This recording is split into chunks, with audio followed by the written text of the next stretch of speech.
오늘 시간에는 고린도 강의 10번째 시간입니다. 성도 간의 소송과 자유오용과 음행 문제는 어떻게 처리해야 하는가? 라는 제목으로 함께 말씀의 은혜를 나누기를 원합니다. 고린도전서는 교회에서 발생할 수 있는 거의 대부분의 문제들을 기록해 놓고 있습니다. 그래서 성경책 가운데, 신약성경 가운데 유일합니다. 이런 교회에서 발생할 수 있는 거의 모든 문제를 기록해 놓고 있고, 그것을 우리의 그 믿음의 형제요, 그리고 믿음의 선배요, 그리스도의 사도이신 사도 바울이 이 문제를 성령의 감동으로 써놨어요. 그래서 우리는 이 분의 도움을 많이 받게 되는데, 이 사도 바울이 써놓던 이 말씀을 나중에 이제 7장에 이제 넘어가게 되면, 또 11장에 넘어가게 되면 사도 바울이 하는 말 중에 그때 당시의 문화, 그때 당시의 그 문화와 함께 맞물려서 가는 그러한 부분도 있습니다. 그래서 고린도서 15장까지 16장까지 총 16장까지 있는데, 이 16장에서 두 가지 문제만큼은 오늘날의 재고가 약간 돼야 됩니다. 재고가. 왜냐하면은 하나는 문화적인 것이 하나 들어와 있는데, 그것이 여자가 교회에서 잠잠하고 말하지 말라, 이런 얘기가 나와요. 그러면 대한민국 교회는 아마 문 닫아야 될 거예요. 그대로 만약에 한다면. 그래서 그 여자가 잠잠하라는 문제, 그 문제는 좀 다른 문제, 좀 더 다른 각도에서 봐야 되는 거예요. 또 하나가 부활의 문제입니다. 이 부활의 문제는 사도 바울은 주님의 재림으로 부활이 일어날 걸로 생각했어요. 그러니까 개인적인 종말과 우주적인 종말이 있는데, 개인적인 종말은 오지 아니하고 우주적인 종말로 이 세상이 끝날 줄 아는 상태에 있었어요. 그렇기 때문에, 그런 믿음을 가지고 있었기 때문에 결혼 문제에서 시집 보내지 마라, 이런 문제가 나오는 거예요. 그거 큰일 나잖아요. 오늘날에 그렇게 하면은. 오늘날에 지금 시집 장가를 안 가려고 지금 난리인데 가지 마라 그러면 얼마나 좋아하겠어요. 그죠? 근데 사도 바울은 가지 마라고 그랬어요. 그렇기 때문에 그런 문제들이 그때 당시에 가지고 있던 어떤 신학적인 사상과 그 다음에 시대적 배경과 같이 맞물려 가는 것들은 우리가 성령의 감동으로 오늘 또다시 얼마든지 말씀할 수 있는 거니까, 그런 문제는 조금 더 그때 당시에 원칙이 어땠었는지를 확인을 하고, 그리고 우리의 삶에 다시 대입하는 문제가 아니라고 한다면, 다른 문제는 거의 뭐 성경에 이대로 우리가 그대로 실천하면 되는 그런 문제들이죠. 그래서 우리가 지금까지 살펴봤는데요. 고린도전서의 앞부분은 1장부터 6장까지, 그 다음 나머지 7장부터 16장까지가 뒤 파트입니다. 1장부터 6장까지는 분쟁의 문제와 도덕성의 문제를 다루고 있습니다. 그래서 1장부터 4장까지는 이 고린도 교회의 분쟁의 문제를 어떻게 해결할 것인가, 이 문제를 해결하고 있고, 5장에서 지난주에 근친상간의 문제 우리가 얘기를 했고, 6장에 소송의 문제, 그 다음에 음행의 문제, 전반적인 음행의 문제입니다. 이런 문제들을 우리가 이제 6장에서 다루게 될 거예요. 그래서 도덕적인 그 깨끗함, 그것을 바라는 하나님의 음성을 여기서 우리가 들을 수가 있게 되죠. 그래서 교회 가운데 발생할 수 있는 현안 문제 가운데, 오늘 고린도서 6장의 문제는 성도 간에 일어나는 소송 문제와, 그리고 거기에다가 불의를 행하는 자들에 대한 경고, 그리고 성도의 자유의 오용, 그리고 음행의 본질에 관한 교훈, 이 네 가지로 이제 구체적으로 나누면 이 네 가지로 구성되어 있습니다. 그래서 오늘 우리가 이 본문을 대하게 되는데, 이 본문은 크게는 두 본문으로 나눠줄 수 있습니다. 1절부터 11절까지가 한 파트고요, 12절부터 20절까지가 한 파트입니다. 1절부터 12절까지의 그 말씀, 이 말씀은 성도가 서로 간에 그 옳고 그르냐의 문제를 세상의 법정의 가정에서 소송을 제기한 것을 사도 바울이 야단을 치는 거예요. 야단을 치고, 왜 너희들은 그렇게 하느냐라는 그 이유가 나와요. 그래서 그렇게 하지 말라라는 것이고요. 그 다음에 불의한 자는 하나님의 나라를 유업으로 받지 못할 것이다 라는 이 두 파트가 되어 있고, 12절부터 20절까지 말씀은 자유가 내게 모든 것이 다 할 수 있다, 할 수 있으나 그럼 모든 것이 유익한 것이 아니기 때문에 자유를 오용하거나 남용해서는 안 된다라는 그 문제를 얘기하고 있고, 뿐만 아니라 음행의 죄는 사람 몸 안에 짓는 죄이기 때문에 본질적으로 다른 죄들과 더불어서 다른 죄들과 달리 전인적인 어떠한 그 해를 입히기 때문에 음행의 죄는 한번 이게 빠져 들어가면 헤어나기 너무 어려워요. 그래서 그 문제에 관하여 너희 몸이 네 것이 아니라는 걸 알아야 된다 하는 것으로 결론을 맺어 갑니다. 그래서 오늘 이 네 가지, 크게 네 가지 문제고 더 자세히 나눌 수 있습니다만 이 정도로 우리가 정리를 할 수가 있겠습니다. 자, 그러면 오늘 소송의 문제부터 한번 살펴보도록 하겠습니다. 자, 소송의 문제입니다. 성도 간에 분쟁이 일어나게 되면 세상 법정으로 가서 고소를 해야 되죠. 그래야 됩니까? 안 그럽니까? 대답이 없으시네. 예? 성도 간에 서로 싸우게 되면 세상의 법정에 고소해서 네가 옳은지 내가 옳은지 결판을 내야 되죠. 오늘날은 교회 대부분 그렇던데요, 보니까. 그렇죠? 예? 그래가지고 교회가 세상 법정에서 둘러 나눠라 그러잖아요. 둘러 나눠라. 그래, 둘러 나눠지잖아요. 둘러 나눠날 때까지 몇 년을 싸우잖아요. 예배 때마다 멱살 잡고 피켓 들고 나와가지고 싸우고 말이죠. 이렇게 하잖아요. 그러면 자, 교회가 이때 당시에는 이렇게 집단적으로 싸운 건 아니에요. 오늘 본문의 말씀은 개인 간의 어떤 서로 네가 옳으냐 내가 옳으냐 싸운 거예요. 개인 간의 다툼입니다. 그 개인 간의 다툼인데 이 개인 간의 다툼을 어떻게 해결해야 하느냐는 것을 오늘 말씀하고 있는 것이죠. 그래서 1절부터 7절까지 말씀은 이 소송 문제에 관한 바울의 의견을 제시를 하고 있습니다. 자, 그러면 바울은 어떻게 이 문제를 풀라고 말씀하고 있는 것일까요? 그것은 세상 법정에 가지 말라는 것이고요. 그 다음에 너희가 교회 안에서 이 문제를 풀어야 된다. 이렇게 두 가지로 요약될 수가 있겠습니다. 그렇게 될 수밖에 없고 돼야만 하는 이유를 제시하고 있는데 그것은 커다랗게 보게 되면 세상 법정에 가서 우리가 싸우는 것을 하나님을 믿지 않는 재판관들이 보면 얼마나 교회를 우습게 보겠느냐. 교회가 아니라 교회를 다니는 사람들이 믿고 있는 하나님을 얼마나 능멸하겠느냐라는 거예요. 하나님의 이름을 망령되이 일컫지 말라는 계명을 어기는 죄가 성립이 되는 거예요. 그래서 우리의 문제는 집안의 문제잖아요. 이 성도 간의 문제지만 성도들이 다 어디요? 가족이잖아요. 믿음의 가족. 근데 이 가족의 문제를 갖다가 외부에 알리면 얼마나 부끄럽냐는 거예요. 수치스럽냐 이거예요. 그런데 교회에서 그만한 사람이 없기 때문에 결국에 밖으로 가는 거 아닙니까? 교회에서 해결이 안 되니까. 말을 하면은 그 말을 딱 들으면은 그냥 만약 문제가 생겼어요. 그런데 어떤 교회의 목사님이랄지 어떤 분이 딱 있는데 언론 목사님 있는데 그 문제를 가지고 갔어요. 근데 언론 목사님이 그건 이렇게 하고 이건 이렇게 하시오. 딱 내리면은 그냥 무릎 꿇고 아멘. 그래 버리면 아무 문제 없잖아요. 그러면 끝나잖아요. 그런데 교회가 지금은 어떻게 해요? 그렇게 해주는 사람이 없다 그 말이에요. 교회에서 존경받을 만한 그런 인물이 교회마다 없는 것이죠. 이때도 마찬가지예요. 고린도 교회는 생긴 지가 얼마 안 됐기 때문에 그럴 수밖에 없다고 표현이 되겠지만 오늘날의 교회는 그러면 어떻느냐는 거죠. 이것은 이렇다 저것은 저렇다고 분명하게 그 어떤 그 지침을 내려서 종료를 시킬 수 있는 사람이 얼마나 있느냐.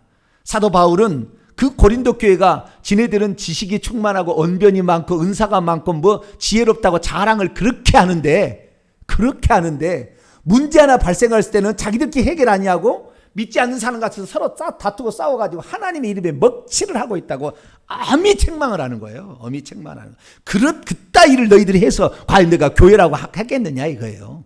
이것이 바로 1절부터 7절까지의 기록되어 있는 말씀입니다. 자, 1절부터 7절까지 말씀을 그러면 하나하나 살펴보도록 하죠. 1절입니다. 너희 중에 누가 다른 이와 더불어 다툼이 생겼어요. 근데 구태여 불의한 자들 앞에서 고발을 하고 성도 앞에서는 하지 않는 것이 무슨 이유냐 라는 거죠. 그런데 그렇게 그러니까 세상 법정으로 가지 말고 교회 내에서 그런 문제를 해결해야 되는데도 불구하고 하지 않는다는 거예요. 그러면 왜 사도 바울은 교회 내에서 그 문제를 해결해야 되는지 그 세 가지 이유를 2절, 3절, 4절에 얘기를 하고 있습니다. 교회에 발생하는 다툼의 문제는 교회에서 해결해야 된다라는, 왜 그래야 되는가 세 가지 이유를 대고 있어요. 첫째는 2절입니다. 성도가 거룩한 자들이 세상을 판단할 것을 너희가 알지 못하느냐? 세상도 너희에게 판단을 받겠거든 지극히 작은 일 판단하기를 감당하지 못하겠느냐? 장차 성도가 이 심판대에서 이 세상 사람들을 심판할 거라는 거예요. 세상 사람을 심판할 사람이 세상 사람들한테 우리의 문제를 갖다가 거룩한 이들이 가가지고 우리의 문제를 갖다 해결해 달라고 불의한 자들, 세상은 불의한 자들이잖아요. 정치에 의해서 죄인을 만들기도 안 만들기도 그러잖아요. 이 세상에 이게 어떤 뚜렷한 것이 있으면은 그 소송하겠습니까? 이것이 옳고 그름이 분명한데 이렇게 하면 이렇게 되고 저렇게 하면 저렇게 되니까 고소하는 거 아니에요? 너도 이길 수 있고 나도 이길 수 있는 그런 상황이 아닙니까? 이 법무법인을 좋은 어떤 비싼데 돈 주고 하면은 이길 수가 있고 전관예우 해주니까 그런 사람은 돈 많이 넣어줘가지고 결국에 자기가 승리하려고 그런 거 아니에요? 이렇게 이길 수도 있고 저렇게 할 수도 있는 거잖아요. 그러니까 이 정치적인 것에 의해서 얼마든지 법관은 움직일 수가 있습니다. 얼마든지 움직일 수가 있습니다. 그렇기 때문에 이 불의한 자들 앞에 가가지고 너희들이 이렇게 재판을 받으려 하는데 장차 그 불의한 자들을 성도들이 재판할 때가 오는데, 이 재림 때예요. 재판할 때가 오는데 그때 그럴 성도들이 어떻게 돼서 불의한 자들 앞에 가서 송사를 제기하느냐 이거예요. 말이 안 된다 그러잖아요. 너희들이 어떻게 그런 일을 행할 수 있느냐는 거예요. 그 다음에 두 번째 3절입니다.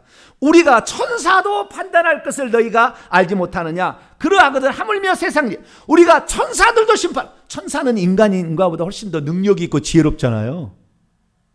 천사의 굴에 넘어간 거 아닙니까? 뱀 천사에게, 사탄에게 넘어간 거 아니에요?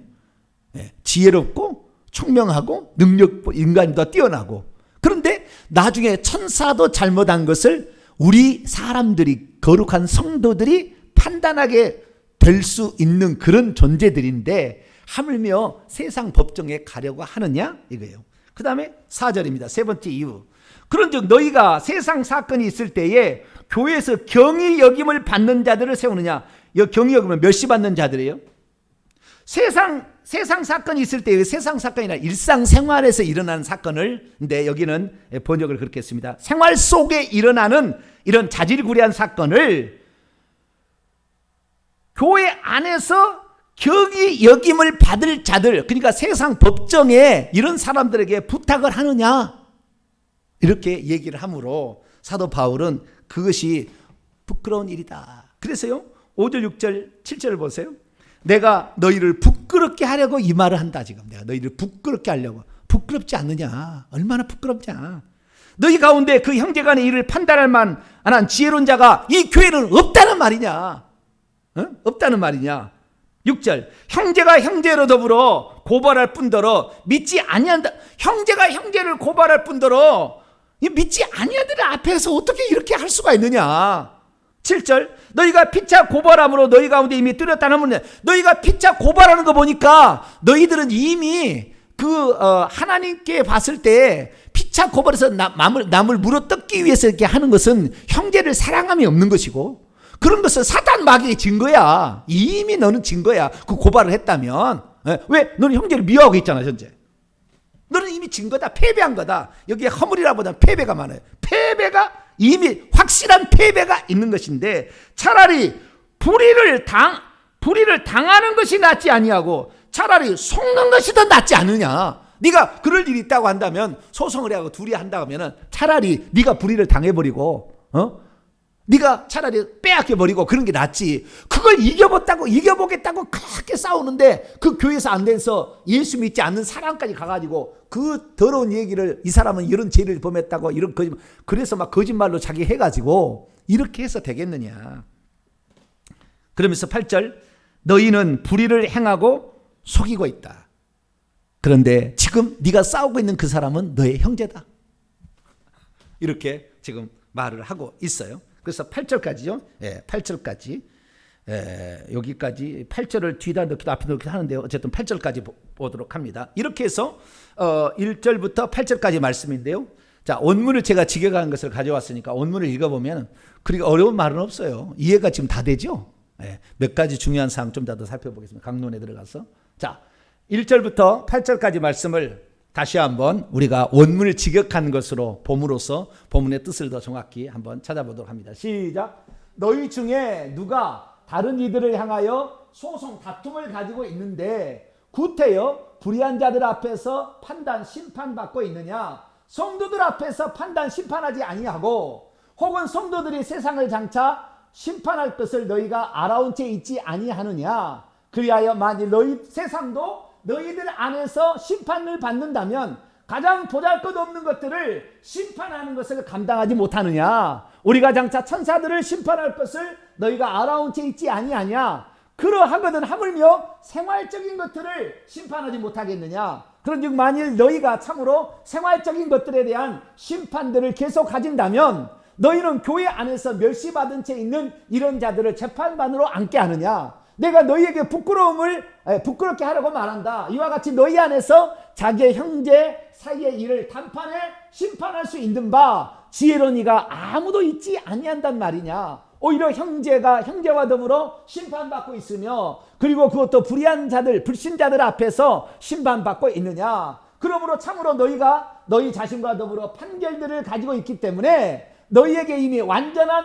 패배가 있는 것이다. 무엇 때문에 차라리 너희가 불의를 당하지 아니하며 무엇 때문에 차라리 소가 빼앗김을 당하지 아니하느냐. 그러나 너희 자신들은 불의를 행하고 있고 그리고 속여 빼앗고 있다. 그리고 이것은 형제들에게도 그렇게 하고 있다. 아멘. 이해가 되시죠? 충분히 다 이해가 될 겁니다. 근데 여기서 신비한 게 나와요. 두 가지가 나오는데 성도들이 세상을 심판한다는 것과 성도들이 천사를 심판한다는 것, 이런 얘기가 나와요. 그러니까 성도들의 지위가 얼마나 높아졌다는 게, 천사는 우리보다 능력도 많고 지혜도 많지만 종으로 지음을 받았고 우리 인간은 천사보다 지혜롭지 못하고 천사보다 능력도 떨어질 수 있어요. 근데 지혜와 그 능력이 떨어질 수 있는데 지혜와 그 능력이 부족한 우리에게 성령을 보냈어요. 이 성령은 능력이 전능자예요. 이 성령은 모든 것을 통달하세요. 하나님의 깊은 것까지도. 그렇기 때문에 우리가 성령을 받게 되게 되면 어떻게 되는 겁니까? 천사보다 100배, 1000배가 뛰어나는 거예요. 그렇기 때문에 우리가 이 천사들을, 우리는 천사보다는 못하다니까요. 자, 시편 103편을 볼까요? 시편 103편.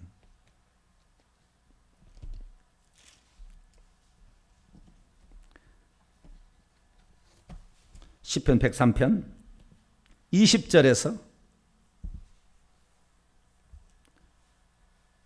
22절까지 읽습니다. 20절에서 22절 시작. 능력이 있어 여호와의 말씀을 행하며 그의 말씀의 소리를 듣는 여호와의 천사들이여 여호와를 송축하라. 그에게 수종들며 섬기며 그의 뜻을 행하는 모든 천군이여, 천사들의 군대죠, 여호와를 송축하라. 여호와의 지으심을 받고 그가 다스리는 모든 곳에 있는 너희여 여호와를 송축하라. 내 영혼아 여호와를 송축하라. 그렇잖아요. 능력이 있어 여호와의 말씀을 이룰 수 있는 존재다. 자, 히브리서 또 2장을 볼까요? 우리 인간은 천사보다 조금 떨어집니다. 왜냐하면 시간과 공간이 자유롭지 않잖아요. 능력도 좀 부족하잖아요. 지혜도 좀 떨어지잖아요. 자, 히브리서 2장 9절입니다. 히브리서 2장 9절 읽습니다. 시작. 오직 우리가 천사들보다 잠시 동안 못하게 하심을 입은 자 곧 죽음의 고난 받으심으로 말미암아 영광과 존귀로 간을 쓰신 예수를 보니 이를 행하심은 하나님의 은혜로 말미암아 모든 사람을 위하여 죽음을 맛보려 하심이라. 천사들보다 잠시 못했잖아요. 그런데 예수 그리스도께서는 인간으로 봤을 때는 천사보다 못한 존재지만 그 자신은 하나님이잖아요. 그러니까 예수님은 자기를 죽음에 안내해 줄 수도 있었다고요.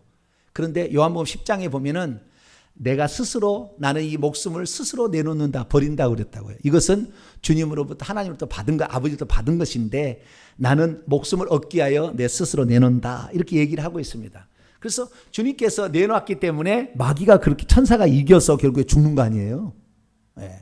그래서 우리 인간은 육체를 지녔다는 약점이 있기 때문에 천사도 못하지만 그럼에도 불구하고 우리가 성령을 힘입으면 탁월한 지혜가 있는 것이고 탁월한 능력이 나타나는 겁니다. 할렐루야.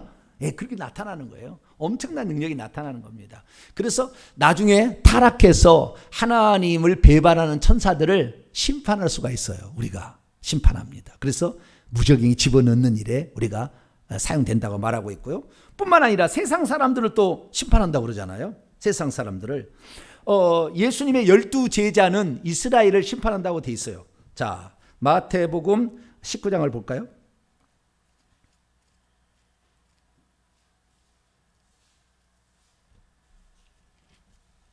마태복음 19장 28절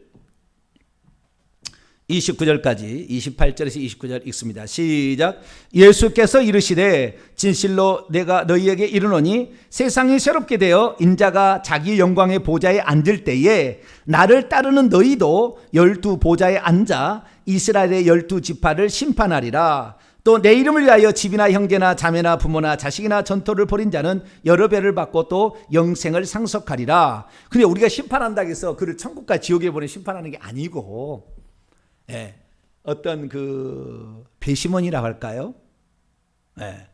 그 사람이 그렇게 하는 거 내가 봤어요 라고 얘기해 주는, 저 사람은 복을 받을 만합니다 라고 얘기해 주는 거죠.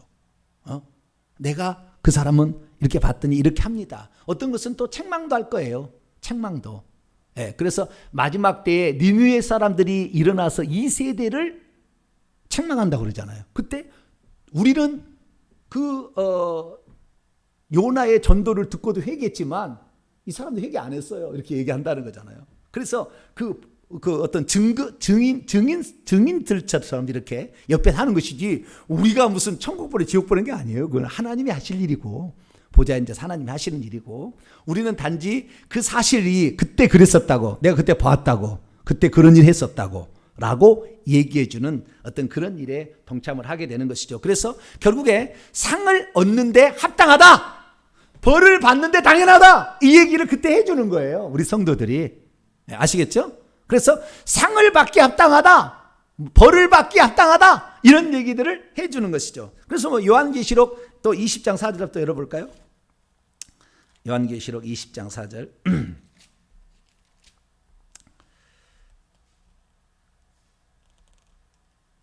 요한계시록 20장 4절 읽겠습니다. 시작. 또 내가 보호자들을 보니 거기 앉은 자들 12지파 12 보좌예요. 보좌 앉은 자들이 있어 심판하는 권세를 받았더라. 또 내가 보니 예수를 증언함과 하나님의 말씀 때문에 목뱀을 당한 자들의 영혼들과 또 짐승과 그의 우상에 경배하지도 아니하고 그들의 이마와 손에 그의 표를 받지 아니한 자들이 살아서 그리스도와 더불어 1000년 동안 왕노릇하니, 그때 심판을 통하여서 결국에 상을 받거나 책망을 받을 사람이 있다는 거죠. 책망을 받을 사람들이 얼마나 많은지 몰라요. 그때 일어나가지고. 그래서 우리가 성경에 보게 되면 성도가 성도를 심판할 정도로 되는데 어찌 불의한 자들 앞에 가서 우리의 문제를 갖다가 싸우냐 이 말, 다투냐 이거 말이에요. 부끄럽지 않느냐. 우리가 천사도 심판할 정도까지 지위가 올라가 있는데 우리의 문제를 귀신들에게 사로잡혀 가지고 있는 세상에, 귀신의 세상의 임금에게 사로잡혀 있는 그들에게 가지고 옳고 그름을 판단한다고 묻느냐. 너희 중에는 그렇게 지혜로운 사람이 한 사람도 없다는 말이냐. 이 책망을 하는 거예요. 왜냐하면 지네들이 하도 지혜롭다 그랬거든요. 계속 자기들이 지혜롭다, 똑똑하다, 위대하다, 멋지다, 뛰어나다 뭐 했는데 그것을 하지 못하는 이 고린도 교회를 향하여 이렇게 얘기하는 것입니다. 그래서 만약에 우리가 여기서 결국에 사도 바울이 우리에게 권면하고 있는 것은 무엇입니까? 성도들 사이에서 분쟁이 일어나게 되면은 교회 안에서 해결을 하라는 것이고요. 교회 안에서 해결이 안 될 것 같으면 어떻게 해야 됩니까? 둘이 싸우는 입장에 있다면은 내가 져주란 말이에요. 져주라. 왜 그걸 싸우냐는 거예요. 져준다고 해서 이게 져준다고 해서 내가 그럼 영원히 뭐 폐인이 되느냐? 아니라는 거죠. 여러분, 교회에서는 뭐라고 하냐면은 우리가 형제라고 얘기하잖아요. 그럼 이긴 것이 이긴 것입니까? 이긴 것이 이긴 것이냐고요. 주님이 보실 때 이게 이긴 것이지. 그러니까 형제를 사랑한다고 얘기하면서 교회 내에서 분쟁이 일어나면은 치고받고 싸우고 끝까지 가서 세상 법정까지 가는 것이 오늘날 교회인데, 이런 사람들은 결국에 이제 불의한 자하고 연결합니다. 이 불의한 자로 네가 그렇게 의로우면 네가 심판대에 가서 네가 대대로 쓸 것 같아? 넌 지옥이야 이거예요. 뒤에 말은 그렇게 계속 따지고 그렇게 소송을 결국 계속 내가 옳다고 상대방을 비하시키고 그렇게 하게 넌 지옥이다 이거예요. 그 다음 구절은 그런 말이에요. 뉘앙스가. 그러니까 우리의 삶에 있어서 만약에 형제를 고소할 일이 있으면 내가 차라리 져주라 이 말이야. 져줘 버리라. 그러면 끝나잖아요. 손해 봐버리란 말이에요. 손해를 봐버리라. 그러면 끝나잖아요. 억울하면 하나님께 기도하라는 거예요. 하나님께. 하나님, 제가 이렇게 억울한 일을 당했습니다. 하나님, 나는 정말 아무런 잘못이 없는데 저렇게 했습니다. 그러나 나는 이 문제를 하나님하고 다투지는 않겠습니다. 하나님, 이 문제를 처리하여 주옵소서라고 하나님이 살아계심을 믿으면 하나님께 기도해야지. 그렇잖아요. 내가 어떤 문제에 있는데 저 사람이 나를 억울하게 나를 없는 걸 막 만들어서 막 얘기를 해. 그러면 변명하고 싶잖아요. 그렇지 않다고 조목조목 얘기하고 싶잖아요. 네? 그런데도 어떻게 안 돼? 그럼 어떻게 해요? 하나님, 이 문제를 하나님이 처리해 주세요. 하나님이 눈 시퍼렇게 살아계시잖아요. 그러니까 하나님 처리해 줘서 기도를 해서 하나님께 차라리 말을 해야지 왜 세상 법정에 가서 하나님의 이름에 먹칠을 하느냐 이거죠. 저와 여러분은 문제가 있으면 차라리요 져주시기를 바랍니다. 손해 보시기를 바랍니다. 네, 그게 나아요. 그리고 천국에 갔을 때 하나님께 상급 받는 게 낫습니다. 이 땅에서 이겨본다고 해서 이긴 거 아닙니다. 형제를 미워하는 것이 되고 그것이 살인죄가 되는 것이고 결국에 그것은 살인하는 자는 심판을 받아서 지옥에 떨어집니다. 네, 그렇기 때문에 우리가 소송 문제 이런 문제 일어나게 되면은 어떻게 해요? 내가 져주는 게 좋아요. 이것이 성경의 가르침이다라는 것을 오늘 말씀을 통해서 확인을 했습니다. 자, 그러면 이제 불의한 자로 넘어가도록 하죠. 9절로 11절까지 말씀인데요. 9절과 10절 이게 계속 불의한 자가 여러분 소송의 문제 제기되면은요 다 옳은 게 아니라니까요. 이 사람도 어느 정도 옳은 부분이 있고요. 저 사람도 옳은 부분이 있고 이 사람도 틀린 부분이 있고 이 사람도 틀린 부분이 있어요. 그런데 내가 옳다고 끝까지 주장하는 것은 내가 잘못한 것도 옳다고 주장한 거기 때문에 불의를 행하는 게 됩니다. 의롭지 못한 게 되는 거예요. 그러면 의롭지 못한 자가 어떤 결과를 얻느냐는 거죠. 자, 9절, 10절, 11절 한번 읽어볼까요? 시작. 불의한 자가 하나님의 나라를 유업으로 받지 못할 줄을 알지 못하느냐? 미혹을 받지 말라. 음행하는 자나 우상 숭배하는 자나 간음하는 자나 탐색하는 자나 남색하는 자나 도적이나 탐욕을 부리는 자나 술 취하는 자나 모욕하는 자나 속여 빼앗는 자들은 하나님의 나라를 유업으로 받지 못하리라. 11절. 너희 중에 이와 같은 자들이 있었더니 주 예수의 그리스도의 이름과 우리 하나님의 성령의 안에서 씻어졌고 거룩함을 받았고 의롭다함을 받았지 않았느냐? 그런데도 불구하고 왜 아직도 불의를 행하고 있느냐? 불의를 행하고 있으면 결국에 하나님의 나라를 유업으로 받지 못한다. 지옥에 떨어진다 그 말이에요. 결국에. 그러니까 오늘날에 제가 봤을 때요. 교회에서 지금 교회가 그런 교회가 한두 개가 아니잖아요. 싸우는 교회가. 동참하면 안 돼요. 여러분. 절대 동참하지 마세요. 다 옳은 게 아니라니까 한쪽 편이. 다 옳은 게 아니라니까 한쪽 편이 그런 게 틀린 게 아니라니까요. 그러니까 이것은 이럴 수도 있고 저럴 수 있는 거예요. 그러니까 고소를 하는 거지. 세상에서도 너도 이길 수도 나도 이길 수도 가능성이 있으니까 하는 거라고요. 이게 뻔히 질 것 같은 걸 왜 소송을 해요? 안 하지. 이럴 수도 있고 저럴 수도 있는 것인데, 이런 교회 내의 문제를 갖다가 세상의 법정에 가지고 가면은 얼마나 수치스러운 일이냐 이거예요. 얼마나 하나님을 얼마나 가소롭게 여기겠느냐 재판관이. 아이고 저것들 말이야, 거룩한 줄 알고 뭐 교회라고 해서 좀 별다른 줄 알았더니 똑같네. 아이고 저 더러운 것들, 저 입에 저 거짓말 봐봐. 내가 사건 정황을 다 보니까 저거 다 거짓말이고, 요 사건 정황을 보니까 저쪽이 거짓말이네. 사판은 알까요 모를까요? 알죠. 왜냐하면 그 사건을 다 정보를 다 캐갖고 알고 있는데, 얼마나 수치스러운 일이 되냐 그 말이에요. 얼마나 수치스러운 일이. 그러면서 사도 바울은 책망을 하는 거예요. 그렇게 너희들은 네가 다 옳지 않다. 네가 승리할 수 있는 게 아니야. 너도 잘못한 게 있지. 그러면서 불의한 자는 하나님 나라를 유업으로 받지 못한다는 것을 명심해야 된다라는 거죠. 그런데 미혹을 받지 말라 중간에 들어갔잖아요. 9절. 미혹을 받지 말라. 미혹을 받지 말라는 건 무슨 말입니까? 그런 것은 세상 법정에 가서 당연히 가서 얘기를 해서 네가 이겨야지. 너 명예가 있잖아. 그러면서 누군가가 미혹을 했을 거 아닙니까? 넌 이길 수 있어. 넌 이길 수 있어. 누가 미혹을 했을 거 아니에요. 그러니까 여기는 이제 이렇게 중간에 미혹하는 사람이 있는 거예요. 근데 사도 바울은 성령의 감동으로 뭐라고 얘기하느냐? 네가 차라리 속임을 당하고, 네가 차라리 불의를 당하고, 네가 차라리 빼앗김을 당할지언정 세상 법적으로는 가지 마라. 이렇게 말하고 있는 것이죠. 그래서 여기에 이제 죄목들을 나열하게 되는데요. 죄목들이 크게 두 파트로 나눠집니다. 성적인 부도덕에 관련된 죄목이 있고, 그 다음에 나머지 또 도덕적으로 잘못된 게 나눠집니다. 9절에 보면은 성적으로 좀 부도덕한 거예요. 음행하는 자, 우상 숭배하고요 또 음행하거든요. 우상 숭배하는 자, 간음하는 자, 그 다음에 탐색하는 자, 남색하는 자 나오잖아. 이건 참 잘 모르는 말이에요. 한자 말이잖아요. 탐색, 남색. 이것이 원문을 보게 되면 탐색하는 자는 부드럽게 무슨 그 간음을 하는, 음행을 저지르는 것으로서 쉽게 말하면은 동성애자 중에 여자 역할을 하는 것을 탐색하는 자라고 그러고, 동성애할 때 남자 역할을 하는 것을 남색하는 자라고 표현되어 있어요. 번역을 이렇게 탐색하는 자, 남색하는 자 이렇게 되어 있는데 뭔 말인지 모르는데, 원문에는 남자가 동성애를 하는데 여자 역할을 하는 거하고 남자 역할을 하는 거 두 가지를 다 일단 넣어놓은 거예요. 그러니까 그때 당시에도 엄청나게 고린도 교회가 성적으로 타락해 있음을 말해주고 있는 거죠. 그래서 이 성적으로 타락한 죄가 엄청 많기 때문에 나중에 음행의 문제를 뒤에서 아예 본질적인 문제로 다루는 겁니다. 이것은 하나님의 성전을 더럽히는 것이기 때문에 죽여버린다. 이게 뒤에 나와요. 이렇게 그 더러움을 하는 것은.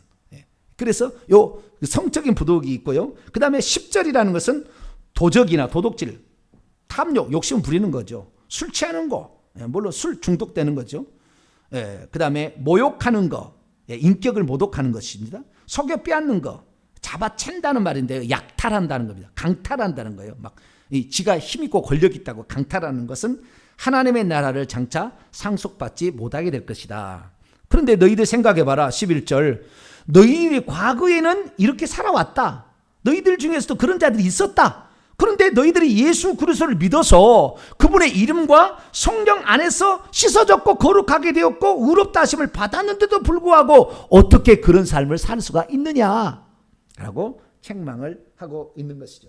자, 그래서 그 본문을 이제 9절부터 10절까지 말씀을, 11절까지 말씀을 또 원문을 직역을 해보도록 합니다. 시작. 또한 너희는 불의한 자들이 하나님의 왕국을 장차 상속받지 못할 것이라는 것을 알아온 채 있지 아니하느냐. 너희들은 미혹당하지 말고 있으라. 음행하는 자들도 역시 아니다. 우상 숭배자들도 역시 아니다. 간음하는 자들도 역시 아니다. 부드러운 자들 남창도 역시 아니다. 남색하는 자들도 역시 아니다. 도적들도 역시 아니다. 탐욕을 부리는 자도 역시 아니다. 술 중독자들도 아니다. 인격 모독자들도 아니다. 잡아채는 강탈하는 자들도 역시 하나님의 왕국을 장차 상속받지 못할 것이다. 그러나 너희가 이런 것들의 몇몇의 사람들로 있어 왔다. 그러나 너희는 주 예수 그리스도의 이름 안에서 그리고 우리 하나님의 영 안에서 스스로 씻었다. 오히려 너희는 거룩하게 되었고 오히려 너희는 의롭게 되었다. 자, 그러면 여기에서 미혹을 받지 말라라고 얘기했을 때에 소송하는 거야. 이건 당연히 하는 거야. 그런 얘기도 들었지만 이 본문에서 지금 우상숭배 그다음에 은행 관련돼서 이렇게 얘기하는 것은 무엇을 지금 사도 바울이 염두에 두고 있냐면 이런 거예요. 나중에 이제 음식 문제 좀 이따 더 나올 겁니다만은 이런 거예요. 그때 당시에 제가 좀 유시간 말해서 죄송합니다. 헬라의 그 플라톤 철학이 이원론 철학이 들어옵니다. 헬라의 이원론 철학이 들어왔는데 이것은 BC 200년에 400년 사이에 이렇게 만들어진 거예요. 그것이 고린도 교회도 이 그리스 로마의 철학이 이미 다 그런 학파들이 들어가 있는 상태에 있습니다. 그런 상태에 있기 때문에 복음이 들어가기 전에 고린도 교회는 이미 헬라화되어 있었어요. 문화가 헬라화되어 있었어요. 근데 그때 철학자들이 어떤 얘기를 했냐면 이원론적 사고를 얘기했습니다. 이원론적 사고는 뭐라 하냐는 것은 영은 깨끗하고 육은 더럽다. 이원론을 얘기해놨어요. 그래서 영은 깨끗하고 육은 더럽다 이렇게 얘기했는데 내가 영적으로 성령을 받아가지고 거룩게 되게 되면 나는 이미 거룩게 된 자기 때문에 육은 더럽혀도 영이 더럽혀지지 않는다라는 생각이 교회에서 생겨난 겁니다. 그래서 내가 간음을 한다 할지라도 내 영이 이미 깨끗해졌기 때문에 예수 그리스도를 믿어서 깨끗해졌기 때문에 육은 간음을 해서 더럽혀도 죄가 성립되지 아니하고 그것은 영에 영향을 미치지 않는다는 생각을 하게 된 자들이 가르침이 있었어요, 교회에. 그래서 미혹받지 말라는 거예요. 간음하는 자는 육체를 더럽히는 자는 지옥이 있다라고 딱 정의를 내린 거예요. 그래서 말은 좋잖아요. 말은 나는 예수 그리스도를 믿어서 이미 거룩한 자가 되었고 천국 백성이 되었으니까 육체로 죄를 짓는 데서 그건 죄가 되지 않는다. 오늘날의 구원파하고 비슷한 거예요. 구원파가 영지주의 계열입니다. 예, 영지주의. 플라톤의 이원론 사상을 그대로 대입한 거예요. 거기는 오직 이 그노시스라고 이 지식을 깨달음이에요. 깨달음. 그래서 이 구원파는 회개가 필요 없어요. 예수 그리스도께서 십자가에 돌아가신 것이 우리 죄를 대신해 죽었다는 것을 믿기만 하면 깨닫고 인정하면 내 죄는 회개 안 해도 다 용서됐다는 거예요. 그럼 나는 구원받았다는 거예요. 영원히. 천만의 만만의 콩떡입니다. 예수님께서 왜 회개하라 그렇게 많이 외쳤겠어요. 회개가 필요 없으면 믿기만 하면 되는 것을 뭐라고 그렇게 얘기했겠어요. 완전 착각인 것인데 이것이 바로 영지주의 계열에서 나왔던 그 이단이 이 구원파로 들어와 가지고 이 구원파가 지금 박옥수부터 이런 사람이 하고 있는 겁니다. 그러니까 그 근원을 찾아가 보면 다 이런 그 교회사적으로 이단의 영향을 오늘날의 방식으로 바꿔서 얘기하고 있는 거죠. 그러니까 구원파는 천국 가기 쉬워요. 예수님이 십자가에 죽을 때 내 과거이지 현재이지 미래까지 다 용서했다는데 그걸 믿지 못해서 용서를 못 받았다는데 믿기만 하면 된다는데 그래서 그걸 믿어가지고 그걸 믿은 날짜를 그날을 구원받은 날짜라고 거듭난 날짜라고 그날은 정해줘요. 네 영적인 생일이다. 그리고는 지은 죄를 회개하잖아요. 지은 죄를 회개하면 믿음이 없대요. 주님이 이미 그 죄를 씻어가지고 그 죄를 기억지 아니하리라고 말도 안 되는 그 상황을 잘못 적용을 한 거예요. 그 구절을 딱 뽑아다가. 그래서 이 주님이 기억지 아니한 죄를 네가 왜 기억하느냐? 그러면서 죄를 회개하고만 믿음이 없다 그러니까 회개를 안 할 수밖에 없다 거기에는. 그래서 주기도문을 못하게 해요. 만일 우리가 우리에게 죄 지은 자를 사하여 준 것 같이 우리 죄를 사하여 주고 그런 말이 나오잖아요. 회개 하나 해야 된다는 말이 나오잖아요. 그러니까 주기도문을 못하게 해. 주기도문 하면 믿음이 없어. 그래서 주기도문을 구원파는 주기도문을 못하게 합니다. 회개하라 천국에 가까웠느니라. 회개하지 않으면 촛대로 옮겨버릴 것이다. 회개하지 않은 자는 생명책 이름을 지어버릴 것이다. 회개하지 않는 자는 내 입에서 토해버릴 것이다. 회개하지 않는 자는 내 입에 칼로 찔러서 죽이겠다고 요한계시록 2장 3장에 얘기하고 있는데 무슨 소리입니까? 그런데도 어떻게 해요? 구원파는 여기에 미혹받지 말라 그 말이에요. 그런 사람이 교회에 있었다는 말이에요. 이런 우리는 이미 만세전에 예정돼서 구원받기 예정돼서 내 예수 믿었는데 무슨 소리 나는 천국 가. 그러니까 이 땅에 죄된 모습은 있을지 모르지만 이것이 나에게 영향을 미치지 않아. 그리고 간음해도 상관없어. 심지어 나중에 이제 그 밑에 이제 얘기합니다만은 음식의 문제도 이제 그런 식으로 얘기를 해 나가는 거예요. 그래서 나중에 이제 고린도서 8장에 가면은 우상이 바쳐진 음식을 먹어도 괜찮다는 사람이 나와요. 그러니까 10장에 가서 뭐라고 하냐면은 너희들이 성찬식으로 그리스도의 피와 살을 떼면서 어떻게 우상이 바쳐진 제물을 와서 먹고 와서 성찬식을 뗄 수가 있느냐. 하나님이 진노하신다고 이렇게 얘기하는 거 이제 10장에 가면 이제 나와요. 진노하신다 이게. 그래서 우리가 그 우상의 제물을 먹지 않고 교회에 와서 성찬식을 하는데도 형제를 미워하고 이렇게 있으면서 성찬식을 하면 너희 중에 약한 자와 병든 자와 죽는 자도 생긴다. 이게 고린도서 11장에 나와요. 이제 이 우상의 제물을 안 먹고도 우리 교회 안에서도 그리스도의 한 몸됨을 해치는 경우가 있다고 한다면 그 사람이 하나님을 심판할 텐데, 우상의 제물을 네가 주보다 강한 자냐? 우상의 제물을 먹고 와도 나는 이미 거듭났기 때문에 아무런 상관이 없다고 네가 하느냐? 우상의 제물을 먹는 것이 곧 귀신을 숭배하는 것이고 이것이 결국에 사탄과 하나가 되는 것이다 라고 얘기를 하는 거예요. 그래서 우리는 성경의 말씀을 그대로 믿고 받아들이길 바랍니다. 이런 교묘하게 빠져나갈 어떤 이단의 가르침 갖다가 끼워가지고 하지 말고 예수 그리스도의 가르침대로 믿어야 돼요. 우리 예수 그리스도의 가르침대로 믿고요. 회개하면 입술로 우리가 자백하면 주님은 미쁘시고 의로우사 우리 죄를 사하시며 용서하시며 모든 불의에서 우리를 깨끗게 하십니다. 할렐루야. 피로 깨끗게 해주신다고 약속했으니까 우리의 죄를 고백해야 되는 것이지, 고백하지 않냐고 믿기만 하면 되는 게 아니라고요. 죄를 고백해야지. 낱낱의 죄를.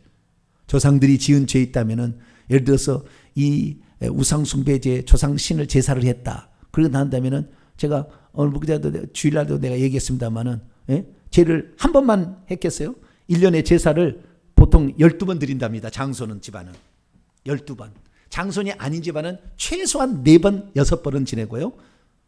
자기 부모님, 할아버지, 할머니 4번에다가 설날, 추석날, 그럼 6번이잖아요. 거기다가 2대, 3대, 4대까지 올라가게 되면은 거기다 6번에다 4번이 10번이잖아요. 거기다 또 한꺼번에 또 지은 제사가 있어요. 또 밖에서 어떻게 하는 게 있고. 그러니까 12번을 지내는 거예요. 1년에. 12번을 지냈는데 30년을 지냈다고. 10번만 했다고 해서 30년은 뭐예요? 몇 번 한 거예요? 300번 죄를 지은 거 아니에요. 그런데 어떤 사람은 이 회개 기도문으로 이 기도를 하는데, 목사님 이거 좀 짧게 하면 안 될까요?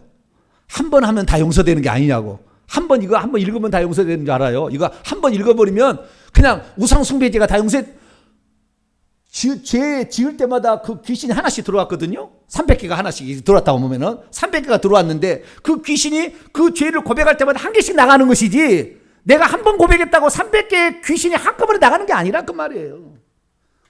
얼마나 회개를 많이 해야 되는데, 얼마나 회개를 많이 해야 되는데, 회개를 그냥 가짱게 여기는 거예요. 한 번 정도로 그냥 대강 슬쩍 해가지고 무슨 귀신이 나갈 것처럼 안 났습니다. 무슨 소리예요?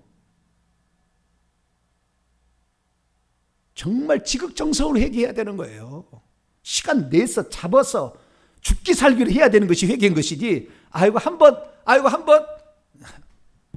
귀신이 웃어요. 그래서 내가 나갈 것 같냐? 나는 그때 지은 죄 나 아니었거든. 나는 내 해당상 아니야. 너 해당상이지. 너만 나가. 너 하나 나가는 거야. 너 하나. 회개 한 번 했어. 한 달 나갔어요. 우리가 30년 제사 지냈으면요 300번을 회개해야 된다 그 말이에요. 그런데 우리 조상 30대가 그저 죄를 지었으면 3000번을 해야지. 3000번을. 그런 각오를 해야지. 그런데 어떻게 다 한 번, 이거 1시간씩 걸리는데 이거 어떻게 하냐고. 하지 마세요. 그러면 어쩔 수 없지 뭐. 하지 않아도 되지 뭐. 하고 싶지 않다는데 그러면은 뭐 그 귀신의 어떤 속박에 지낼 수밖에 없는 거죠. 네. 그래서 우리는 회개를 많이 해야 될 줄로 믿습니다. 어떻게? 예수 그리스도의 이름과 성령 안에서 씻음을 받는다. 그렇기 때문에 날마다 우리가 그 회개를 통해서 예수 그리스도의 이름으로 죄 씻음을 받게 되길 바랍니다. 자, 12절부터 이제 20절까지 말씀인데요. 12절부터는 우리가 자유를 하나님께서 우리에게 자유를 주셨는데 그 자유를 가지고 음행에 그러니까 내가 자유를 가지고 있으니까 음행의 죄를 저질러도 괜찮다. 아무런 문제가 없다. 근데 논리는 이런 논리예요. 어떤 논리냐면은 음식 갖고 논리를 펴니다. 음식 갖고. 뭐냐면은 이 음식을 우리가 먹을 수 있는 권리가 있지 않느냐라는 거예요. 음식에 먹을 욕구가 있잖아요. 배가 음식을 배가 먹어줘 그러잖아요. 배가. 그러면은 우리가 음식을 먹잖아요. 음식을 먹어야 살아가니까. 그래서 우리가 음식을 먹듯이 성적인 욕구도 원해 하니까 그걸 채워줘야 된다는 거예요. 뭔 죄가 있느냐라고 그렇게 얘기를 했어요. 고린도 교회 성도 중에서. 네? 성욕이 뭐가 죄냐 이렇게 얘기한 거예요. 왜? 음식이 우리 배가 음식을 먹어줘 그러는데 당연히 성적인 욕구도 채워주는 것이 그래서 당시에 이 아프로디테 신전이 고린도에 있었는데 그 고린도의 신전에 1000명의 그 성창이 있었답니다. 그러니까 그 매춘부 같은 게 있었던 거예요. 그래가지고 밤마다 나가서 세상에 가가지고 그 몸을 파는 거예요. 그러면서 그걸 채우는 것은 아무런 죄가 아니다는 것이 고린도의 지역에 파닥에 이미 돼 있었어요.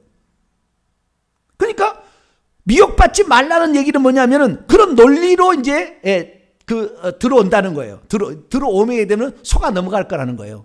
그래서 사도 바울이 그걸 알고 먹는 문제를 가지고 얘기하는 그들에게 한 방을 때리는 것이 12절부터 나오는 겁니다. 자, 12절부터 보겠습니다. 모든 것이 내게 가하지만 합당하지만 다 유익한 것이 아니고 모든 것이 내게 합당하지만 내가 무엇이든지 제재를 받지 아니하리라. 얽매이지 아니하리라. 이게 무슨 말이냐면 우리가 음식을 먹는 문제에 있어서는 어떤 음식을 다 먹을 수가 있는 거예요. 우상의 제물을 제외하고는 어떤 음식을 다 먹을 수가 있다는 거예요. 그러나 이 모든 것이 가지만 모든 게 유익한 것이 아니기 때문에 심지어 이것이 당시에 그 나중에 얘기하겠습니다마는 시장에서 파는 고기가 우상의 신전에 바쳐져서 나온 고기도 있다는 거예요. 그 고기 중에는. 그런데 이 고기를 먹는 문제가 이제 생길 거 아닙니까? 먹는 문제를 생기게 될 때 이 고기를 먹을 거냐 말 거냐는 문제가 생깁니다. 그때에 내가 모든 것이 가기 때문에 나는 시장에서 파는 것이니까 감사함으로 먹으면 되는 거예요. 그런데 누가 말하기를 그 우상에게 바친 제물인데요 라고 얘기하면은 먹지 않겠다 이렇게. 그리고 설령 내가 우상에 바쳐진 제물인 줄 알고 새로운 신자가 내가 음식을 먹는 걸 보면 담대하게 우상 제물을 먹어서 결국에 망하게 되지 않겠느냐. 그러려면 차라리 나는 고기를 안 먹겠다 라고 얘기하므로 내게 모든 것이 자유지만 마음대로 쓰는 것이 아니라 믿음이 약한 형제를 생각해서 어떤 것은 쓸 거고 안 쓸 거고 이것은 적용을 가지고 스스로 결정을 해 나가고 있다라는 거예요. 그 원칙이 12절의 얘기고요. 13절을 보세요. 음식은 배를 위하여 있고 배는 음식을 위하여 있죠. 그렇죠? 배는 음식물을 달라고 그러고 이렇게 한다는 거예요. 그런데 몸은 여기 보세요. 잘 보세요. 음식은 배를 위하여 있고 배는 음식을 위하여 있지만 하나님은 이것저것들을 다 이것은 배고요. 저것들은 음식물들입니다. 그래서 이것저것들을 다 폐하시리라. 몸은 음란을 위하여 있지 않고 오직 주를 위하여 있으며 주는 몸을 위하여 계시느니라. 자, 몸은 음란을 위하여 있지 않는다. 그러니까 그전에는 어떻게 속이는 사람이 어떻게 속이냐면은 몸에서 그 성적인 욕구가 있는데 음식이 배가 욕구가 있듯이 채워주는 것이 뭐가 잘못됐냐 라고 얘기를 하는 사람에게 말하기는 이 몸은 성령이 들어와서 성령이 전이기 때문에 성령께 드려야 될 것이고 주님을 위해서 드려야 되는 것이지 너의 성적인 욕구를 채우기 위한 그런 쾌락의 수단으로 준 것이 아니다. 그래서 자, 맨 뒤부터 20절 보세요. 20절 읽습니다. 시작. 값으로 산 것이 되었으니 그런즉 너희 몸으로 하나님께 영광을 돌리라. 예수님이 핏값으로 샀기 때문에 너희 몸은 너희의 욕구를 채워주기 위한 수단으로 쓰는 것이 아니라 성령이 너희 안에 들어와서 이제 성령이 전이 되었으니까 하나님의 뜻대로 너희 몸을 사용해야 된다라는 것을 말하는 거죠. 성적인 욕구는 절제하든지 피하든지 뭐 좌우지간 이렇게 해서 이것을 조절해야. 조절할 수 없다면 나중에 이제 7장에 들어가면은 결혼하라고요. 절제할 수 없으면 결혼하라. 이게 나와 있어요. 결혼하라. 네, 결혼하라. 그런데 그것을 자기가 음란의 죄를 범하면서도 합당하다고 얘기하면 안 된다는 거예요. 왜? 몸은 주를 위하여 있는 것이지 몸은 음란을 위하여 있는 것이 아니다라는 것입니다. 그러면 이 바울이 어떤 논리로 이런 얘기를 하냐면요. 자, 아까 배와 음식의 문제는 육체의 욕구의 문제인데 주님이 언제나 패해버린다고 했잖아요. 그렇죠? 없애버린다고 했잖아요.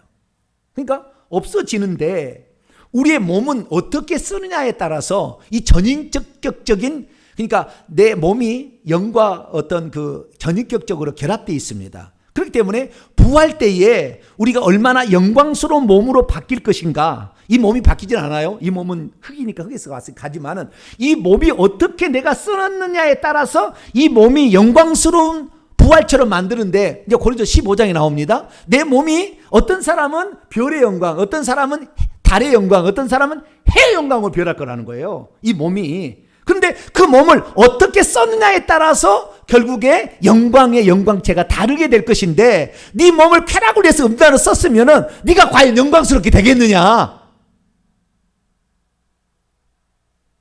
이걸 말하는 거예요. 이걸. 그래서 우리가 영광스럽게 되려면 우리의 몸이 이미 값지고 주님의 것이 되었으니까, 그리고 주님이 성령을 보내서 성령이 우리의 주인이 되었으니까 성령께 드려야만이 그때 영광스러운 몸으로 부활할 것이 아니냐라는 것을 얘기하는 겁니다. 그래서 14절, 하나님이 주를 부활시켰고요. 네, 부활시켰고 일으키셨고 또한 그가 그의 능력으로 우리를 부활시키시리라.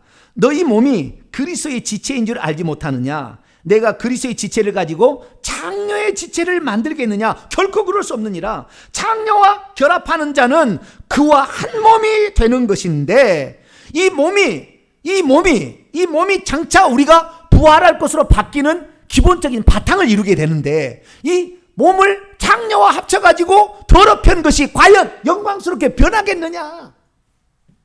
그 멸해버린다. 16절 하반절, 둘이 한 육체가 되라. 아담과 하와에게 지어놓고 하잖아요. 둘이 한 육체가 된다 하셨나니 주와 합하는 자는 한 영이라. 그래서요, 주님과 내 영이 하나가 되듯이 마찬가지로 우리의 몸은 창녀와 하나가 될 것이 아니라 성령과 하나가 되어서 성령의 지도를 따라가야 된다, 이렇게 말하고 있습니다.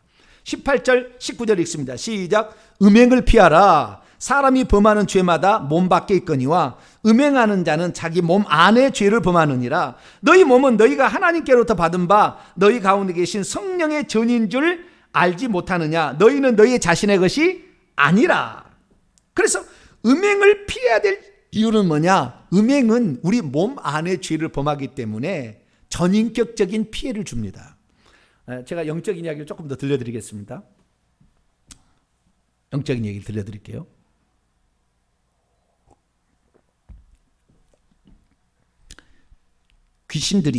귀신들이 뱀으로 사람 속에 들어와 가지고 자기 자식에게 내려갑니다. 자식 손자로. 딴 사람이 들어가지는 많지 않아요. 그래도 들어가긴 들어갑니다만은 보통은 그 자식들에게 들어가요. 그래서 사람이 죽으면 퍼센트로 보면 30%가 나와서 자기 후손에게 들어갑니다. 특히 많이 사랑했던 사람, 누가 돌아가셨는데요 슬피 우는 사람 있잖아요. 진짜 그 사람이 쏙쏙 들어갑니다. 그 귀신들이 좋아하니까. 그래서 죽은 사람을 놓고 사진 갖다 놓고요 맨날 막 울잖아요. 우울증 반드시 들어요. 귀신이 계속 돌아버립니다. 계속 돌아버려요. 그래가지고 그 우울증 걸리는데, 이런 그 영적인 것들이 이렇게 내려오게 되는데 보통은 다 자식 손자에게 내려갑니다. 1대 2대 3대 4대로 이렇게 내려가는 건데요. 그런데 그것 말고 가장 가까이 있는 사람이 배우자예요. 배우자. 아시겠죠? 가족 말고 가장 그러니까 배우자 속에 있는 영을 내가 받아들일 수가 있어요. 왜냐하면은 계속 부부가 안고 있잖아요. 그러니까 접촉을 하는 거예요. 접촉할 때 들어옵니다. 접촉할 때. 왜냐하면은 이 귀신이라는 것이 우리 몸 안에도 있지만 몸 밖에도 있어요. 그래서 몸 밖에도 많이 있다. 세대 영이 있다고요. 이 영들이 서로 부부가 안을 때 들어가는 거예요. 서로 간에 영향을 미치는 거예요. 그렇기 때문에 이 영적인 세계에 있어서 누구를 안고 있냐가 중요한데 창녀를 안고 있어봐요. 음행의 귀신이 쏙쏙쏙 들어가죠. 당연히. 우리가 이런 안고 있는 문제는 이제 그런 문제고, 안고 있는 문제도 있어요. 앉아 있는 문제도 있어요. 다방에 그런 몸파는 이런 다방이 옛날에 있었잖아요. 그 다방 소파에 앉아 있으면 소파에서요, 그 항문을 통해서요, 귀신이 쏙쏙 들어가요. 그 소파에 있는 귀신들이 붙어가지고, 음행의 귀신들이. 그래서 둘이 눈 맞아서 나가는 거예요. 어디 장소를 가느냐가 중요하다고요. 누구를 안고 있는, 그 장소도 문제지만, 장례식장에 가봐요. 중환자실에 가봐요. 쏙쏙 들어갑니다, 귀신이. 쏙쏙 들어가요. 무덤 앞에 절해봐요. 쏙쏙 들어가는 거예요. 어디에 있느냐? 누구를 접촉하고 있느냐? 그래서 스스로 부부가 서로 같이 회개를 해야만이 서로 이 귀신을 안 넘겨주는 거지. 누구 하나는 회개를 하는데 안 하잖아요? 쏙쏙 들어오는 거예요. 이렇게 쏙쏙 들어오는 거예요. 내게. 안 하는 수는 없잖아요. 부부가 안고 살 수는 없잖아요. 쏙쏙 들어오는 거예요. 그리고 그 다음에 가장 많이 들어가는 것은 직계죠. 직계. 피를 나누는 것이죠. 이렇게 가장 많이 들어가는 것. 그래서 영적인 문제는요, 이렇게 접촉을 하게 됐을 때에 그것이 영향을 미치는 겁니다. 그래서 우리는 창기하고 몸을 합친다. 그럼 창기에 있는 그 더러운 영이 다 들어오는 겁니다. 우상숭배의 영, 음란의 영, 다 들어오는 거예요. 그래서 결국에 그 영이 자기를 지배해버리면 움직이지를 어떻게 자기 스스로 통제가 안 되는 겁니다. 그냥 끌려서 다니는 거예요. 그래서 야야야, 너희들의 몸은 이미 그리스도께서 핏값을 주고 사셨기 때문에 그리스도다. 그리스도 것이다. 그러면 그리스도의 지체가 되었고 성령이 전이 되었는데, 그리스도의 지체가 되고 그 다음에 성령이 전이 되는데, 그리스도의 지체를 창기의 지체로 만들 것이며 성령의 집을 음행의 집으로, 음행의 영의 집으로 만들려고 하니 이거예요, 지금. 그러면 어떻게 된다? 자, 고린도서 3장 17절. 우리는 고린도서 3장 17절을 아주 그냥 가슴에 새겨야 돼요. 고린도서 3장 17절. 시작. 누구든지 하나님의 성전을 더럽히면 하나님이 그 사람을 멸하시리라. 하나님의 성전은 거룩하니 너희도 그러. 그 성전은 16절 읽습니다. 시작. 너희는 너희가 하나님의 성전인 것과 하나님의 성령이 너희 안에 계시는 것을 알지 못하느냐. 이 성전을 더럽히면 하나님이 멸해버린다, 죽여버리겠다, 딱 얘기한 거예요. 그래서 지옥 가는 것입니다. 음행의 죄를 회개치 않으면 결국 지옥 가는 거예요, 결국에. 그래서 우리가 이 거룩히 살았는데 음행의 죄를 이길 수 없다고 하면 결혼하라는 것이 이제 7장에 다음 주에 공부를 해야 돼요. 부부 생활을 어떻게 해야 되는지가 다음 주에 다 나와요. 부부 생활을 어떻게 해야 되는지. 이걸 제대로 못 해줌으로 말미암아 이혼이 엄청 많아요. 이혼이. 그래서 이 문제는 다음 주에 제가 얘기하겠습니다. 그래서 이 결혼의 문제에 관하여서는 다음 주에 얘기를 하고, 오늘은 우리의 몸을 우리가 성령의 도구로 드려질 수 있도록 우리가 내어줘야 이것이 결국에 영광스럽게 나중에 부활체가 된다. 그런데 만약에 그렇지 못한다 하면은 우리의 몸은 부활체 영광, 별의 영광은커녕 지옥의 영원한 고통에 처할 수 있다라는 생각을 하고 우리가 음행의 문제를 조심해야 될 것 같습니다. 이것을 통하여서 오늘 세상의 송사의 문제와 걸쳐서 불의한 자의 문제, 그 다음에 자유가 마음대로 주어지지만 이것이 음행을 위하여서 죄를 지으라는 자유가 아니고 하나님을 위해서 하나님의 뜻과 나라를 위해 살라는 자유인 것이고, 형제를 사랑하고 아끼고 보호하라는 자유인 것이지 죄를 마음껏 지으라는 자유는 아니다. 그리고 우리의 몸은 하나님이 사신 거룩한 전이다 라고 말했다는 말씀을 드렸습니다. 기도하겠습니다. 거룩하고 자비로우신 아버지 하나님, 감사합니다. 오늘 교회에서 두 사람 간의 다툼이 일어났을 때 어떻게 처리해야 되며, 또는 그때 우리가 의롭다고 계속 주장했다가는 불의한 자가 되어서 하나님 나라를 유업으로 받지 못함을 들었습니다. 그리고 우리에게 주어진 자유를 죄 지으라고 지은 자유가 아니라 하나님의 뜻을 이루라고 준 자유라는 것을 알고 우리의 자유의지를 잘 사용하도록 도와주옵소서. 우리 주 예수 그리스도의 이름으로 기도하옵나이다. 아멘.